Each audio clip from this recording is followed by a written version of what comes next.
Qo'shni Nazokat opaga ham hayronsan. Bir yuziga qatiq suradi, bir kosmetologga borib igna urdiradi. Igna?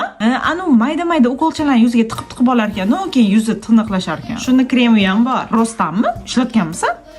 Internetda mashhur bo'lgan mikroignali krem texnologiyasi qanaqa ishlaydi? Morskaya gubkada SpongeBob deylik mikroignalar bor, ya'ni spikula. Aytgancha posuda gubka emas. Xullas ishlashi kosmetologiyadagi dermapanga o'xshaydi. Ya'ni avval mikroignalar bilan teri ichki qavatlariga yo'l ochamiz, keyin esa aktivlarni yuboramiz. Demak, u hot endi ichkariroq kirib, kuchliroq ishlaydi. Boosterni ma'nosi ham shu. Men vitamin C va retinol bilan shunaqa qildim. Ertasi kun teri biram yaltirab turardi. Lekin san ko'rgan TikToklarda xato ishlatishadi.